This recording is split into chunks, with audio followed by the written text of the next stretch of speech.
2, 3 e 5 e parágrafo 4º, segunda parte do Código Penal, com incidência no artigo 1º, inciso 1, da Lei 8.072/90, do artigo 211 caput do Código Penal e no artigo 299 caput do mesmo Estatuto Repressivo. Adoto até aqui o relatório juntado aos autos. Nesta data, o acusado foi submetido a julgamento pelo Tribunal do Júri, sendo que o Conselho de Sentença reconheceu, por maioria, a existência dos delitos descritos nos fatos 1, homicídio, e 3, falsidade ideológica, da denúncia e da respectiva autoria, afastando a tese defensiva da negativa de autoria. Também reconheceu por maioria, quanto ao delito de homicídio, fato 1, as qualificadoras de motivo torpe, artigo 121, parágrafo 2º, 1 do Código Penal, mediante paga e promessa de recompensa, artigo 121, parágrafo 2º, 1 do Código Penal, motivo fútil, artigo 121, parágrafo 2º, 2 do Código Penal, emprego de veneno, artigo 121, parágrafo 2º, 3 do Código Penal, mediante dissimulação, artigo 2º, inciso 4º do Código Penal, e a causa de aumento de pena prevista no artigo 121, parágrafo 4º, segunda parte do Código Penal. Crime praticado contra pessoa menor de 14 anos. Eu quero uma água, por favor. Em relação ao segundo fato, ocultação de cadáver, o Conselho de Sentença reconheceu, por maioria, a existência do delito e a autoria e, ao responder o terceiro quesito, absolveu o réu da prática delitiva. Diante de todo exposto, declaro a. Condenado o réu Leandro Boldrini como incurso nas sanções do artigo 121, parágrafo 2º, incisos 1, 2, 3 e 4 e parágrafo 4º, segunda parte, todos do Código Penal, com incidência do artigo 1º, inciso 1, da Lei 8.072/90 e no artigo 299 caput do mesmo Estatuto Repressivo. B. Absolvido o réu Leandro Boldrini das sanções previstas no artigo 211 caput do Código Penal. Passo a dosar a pena.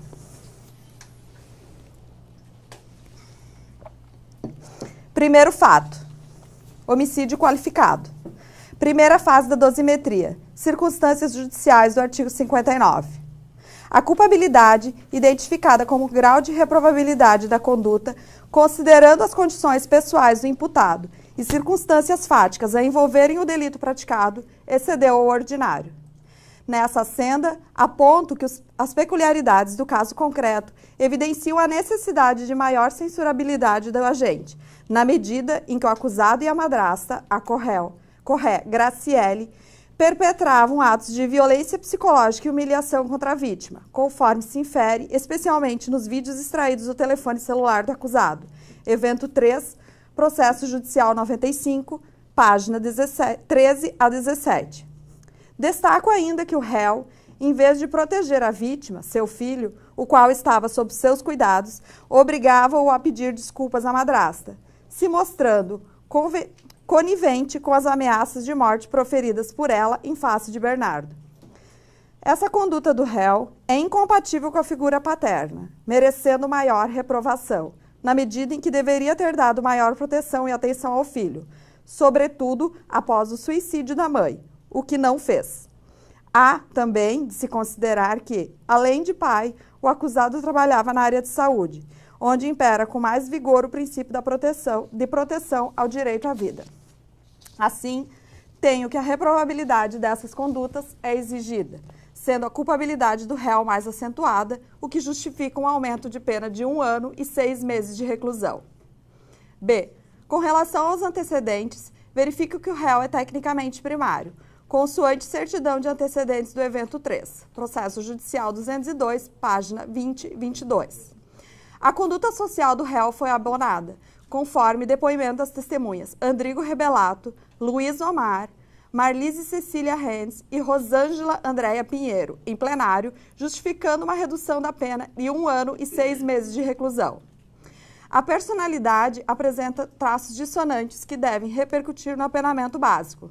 Com efeito, as circunstâncias específicas que envolveram a prática do crime, ora em exame, demonstram a presença de uma frieza emocional e uma insensibilidade acentuada por parte do réu, o qual, mesmo sabendo o desaparecimento e morte de seu filho Bernardo, no dia 4/4 de 2014, foi trabalhar normalmente no dia 7/4 de 2014, realizando o procedimento cirúrgico no hospital dessa cidade, conforme relatos dos médicos colegas do acusado. Ademais, no dia dos fatos, o réu, a companheira Ecorré Graciele, a filha do casal e a vítima tiveram um almoço em família, ocasião em que Bernardo se mostrava feliz, conforme relatos das testemunhas, sendo que, logo após o fato, os acusados, como se não possuísse nenhum vínculo afetivo ou emocional com a vítima, o conduziram para a morte, ministrando dosagem letal da substância midazolam, o que choca o sentimento e a sensibilidade do homem médio. Ainda mais porque o conjunto probatório trazido aos autos deixou bem caracterizado que esse desequilíbrio emocional, demonstrado pelos réus, constitui a mola propulsora para a prática do homicídio. Assim, aumenta a pena em 1 ano e 6 meses de reclusão. Os motivos do crime são objetos das qualificadoras, de modo que não podem ser valorados nesta fase. As circunstâncias desbordaram do ordinário.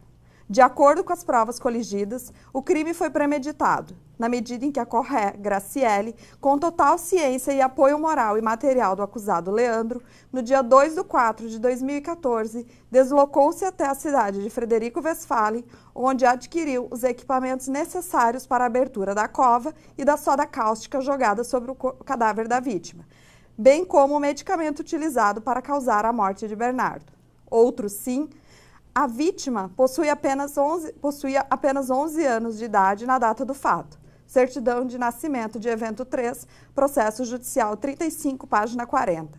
Circunstância que se mostra reprovável não só pela juventude da vítima, o que será valorado na terceira fase, considerando a causa de especial aumento previsto no artigo 121, parágrafo 2º, segunda parte do Código Penal, mas também pela covardia que a ação representa, especialmente diante do dever jurídico de amparo e proteção à criança assegurado pela Constituição Federal em seu artigo 227. O fato do réu ter matado uma criança, seu próprio filho, nas circunstâncias descritas acima, denota um descontrole emocional e uma perversidade extraordinária, razão pela qual aumenta a reprimenda em 1 ano e 6 meses de reclusão. As consequências do delito são as normais ao tipo. O comportamento da vítima em nada contribuiu para a prática delitiva. Considerando o exame operado nas circunstâncias judiciais, fixo a pena base em 15 anos de reclusão. Segunda fase da dosimetria, agravantes e atenuantes genéricas. Na segunda fase, considerando que os jurados reconheceram a existência de 4 qualificadoras, utilizo-as com exceção da primeira, motivo torpe, artigo 121, parágrafo 2º, inciso 1 do Código Penal, usada para qualificar o homicídio, para agravar a pena, sendo elas ter o acusado cometido o crime por motivo fútil, artigo 61, inciso 1A do Código Penal, com emprego de veneno, artigo 61, inciso 1D do Código Penal, e mediante dissimulação, artigo 61, inciso 2C do Código Penal, razão pela qual aumento a pena provisória em 2 anos para cada agravante.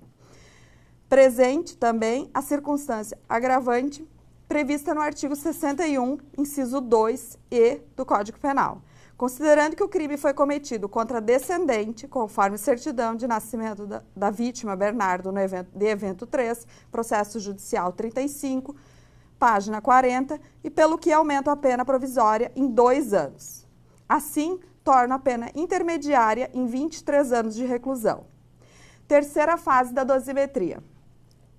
Causa de especial aumento ou diminuição da pena. Na terceira fase, os jurados reconheceram a causa de especial aumento prevista no artigo 121, parágrafo 4º, segunda parte do Código Penal, tendo em vista que o crime foi praticado contra a vítima menor de 14 anos, considerando que Bernardo possuía, na época dos fatos, 11 anos, pelo que aumenta a pena provisória em 1/3, razão pela qual torna a pena definitiva em 30 anos e 8 meses de reclusão. Terceiro fato, falsidade ideológica. Primeira fase da dosimetria, circunstâncias judiciais do artigo 59 Código Penal. A culpabilidade, identificada como grau de reprovabilidade da conduta, considerando as condições pessoais do imputado e circunstâncias fáticas a envolverem o delito praticado, não excedeu o ordinário. Com relação aos antecedentes, verifique que o réu é tecnicamente primário, consoante certidão de antecedentes do evento 3, processo judicial 202, página 2022. A conduta social do réu foi abonada, conforme depoimento das testemunhas Andrigo Rebelato, Luiz Omar, Marlise Cecília Henz e Rosângela Andréia Pinheiro, em plenário, justificando uma redução da pena em 2 meses de reclusão. A personalidade apresenta traços dissonantes que devem repercutir no apenamento básico. Com efeito, as circunstâncias específicas que envolveram a prática do crime, ora em exame, demonstram a presença de uma frieza emocional e uma insensibilidade acentuada por parte do réu, o qual, mesmo sabendo do desaparecimento e morte de seu filho Bernardo no dia 4/4 de 2014, foi trabalhar normalmente no dia 7/4 de 2014, realizando o procedimento cirúrgico no hospital dessa cidade, conforme relato dos médicos colegas do acusado. Ademais, no dia da morte da vítima, o réu, a companheira, a Correa Graciele, a filha do casal e a vítima tiveram um almoço em família, ocasião em que Bernardo se mostrava feliz, conforme relatos das testemunhas, sendo que, logo após o fato, os acusados, como se não possuíssem nenhum vínculo afetivo ou emocional com a vítima, o conduziram para a morte, ministrando dosagem letal da substância midazolam, o que choca o sentimento e a sensibilidade do homem médio. Ainda mais porque o conjunto probatório trazido aos autos deixou bem caracterizado que esse desequilíbrio emocional demonstrado pelos réus constitui a mola propulsora para a prática do homicídio. Assim, aumenta a pena base em 2 anos de reclusão, 2 meses de reclusão. Os motivos do crime são comuns à espécie.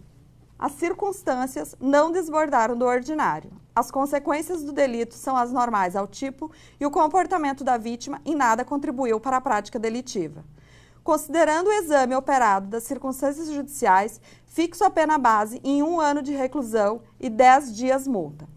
Segunda fase da dosimetria, circunstâncias agravantes e atenuantes genéricas.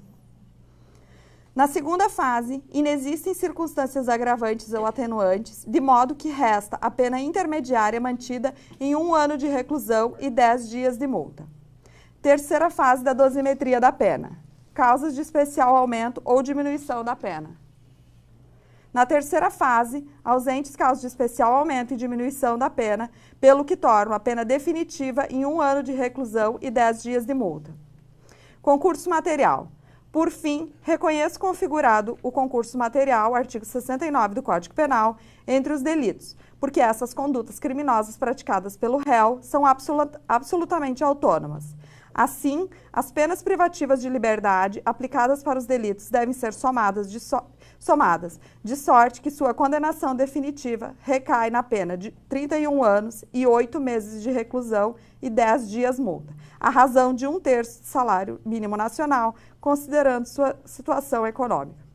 Regime de cumprimento de pena. Fixo o regime inicialmente fechado nos termos do artigo 33, parágrafo 2º-A do Código Penal e do parágrafo 1º do artigo 2º da Lei 8.072/90.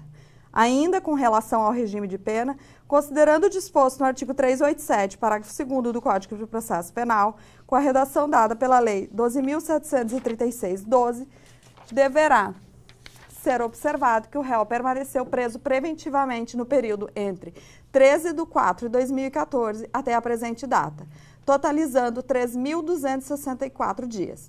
Todavia, deduzido o período de pena já cumprido total fixado, resta a cumprir período de pena superior a 8 anos, na forma do artigo 33, parágrafo 2º-A do Código Penal, pelo que vai mantido o regime inicial fechado.